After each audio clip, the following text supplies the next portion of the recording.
Hey, Mrparka here to review the newest one from Maniac films, directed by Michael Mahoney. You guys be familiar with him for directing a lot of, kind of really silly horror, gory, splattery, fun comedy things like Deadly Detour, The Goatman Murders, Sloppy the Psychotic, and IBS. The latter two, which I actually really enjoy, and the first one had its charm.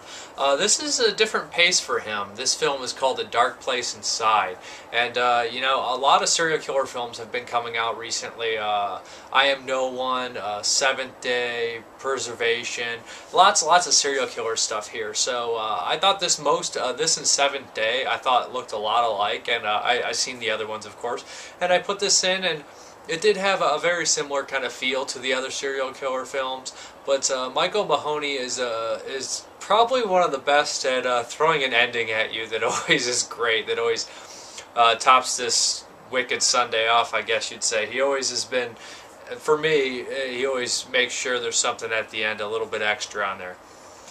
And what we have here is this troubled serial killer who is obviously molested and tortured in the past.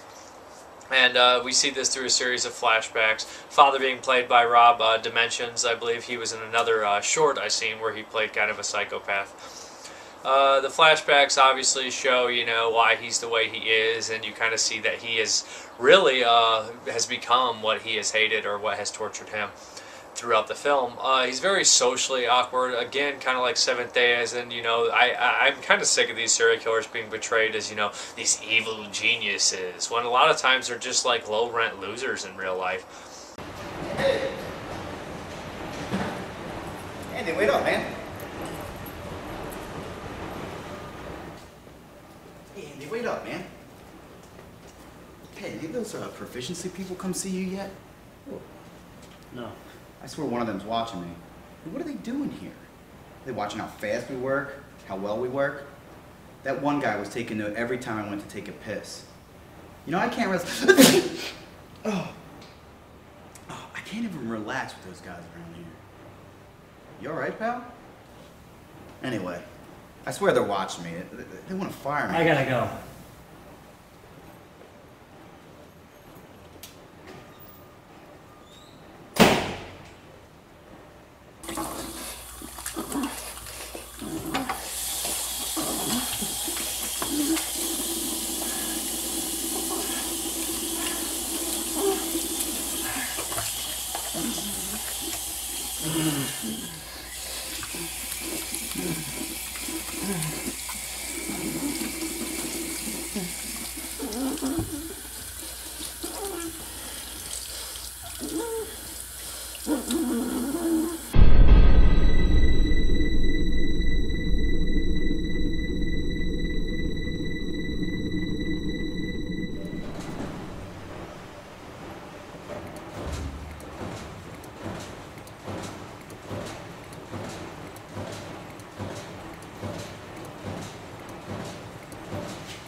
Socially awkward, strange people that aren't complete geniuses. It's just that they target random and they get away with it through sheer luck and constant moving.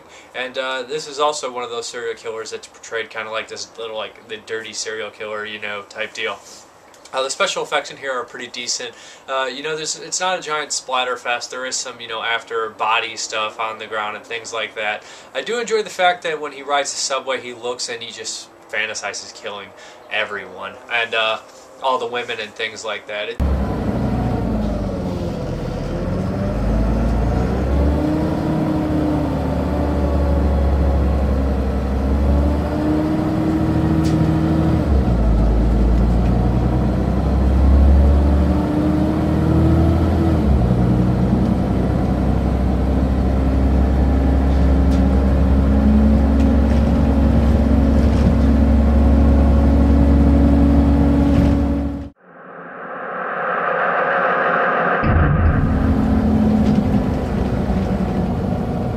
does have a Maniac vibe, especially the subway scene. You know, this is definitely taking some things from Maniac. Instead of the scalps, he collects the heads, things like that. It's kind of hard to be a completely 100% original serial killer film in this day and age, because there's been so many out there.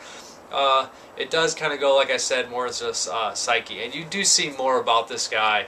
Kind of like, I would really compare this and Seventh Day. I do not think they ripped each other off because they were being made around the same time. I really do think they would be good, together pieces. I think they have a very similar vibe and a little bit different things here. We do see, some of the teeth pulling gag, which I just saw in the last movie I watched too. It's a very common thing for a disturbing film. People do not like their teeth being messed with.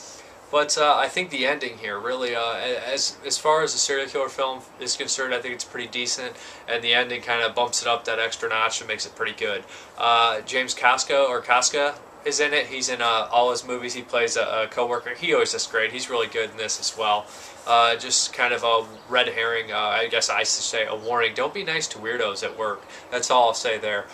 But I did fairly enjoy it, but I think, like I said, if it weren't for the ending, I wouldn't have enjoyed it as much. I love the ending because you always think these things, and you're like, serial killers really don't have this concern for their own, health, and this serial killer did, which is kind of odd. He was almost like a hypochondriac at certain points, and, but I don't want to give too much away, but I may have already. But I enjoyed the little curveball at the end. I thought that was unique and cool.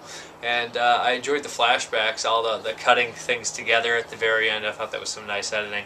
If you're a fan of serial killer films or a fan of Maniac films and you want to see them do something a little more serious, then I say check out A Dark Place Inside.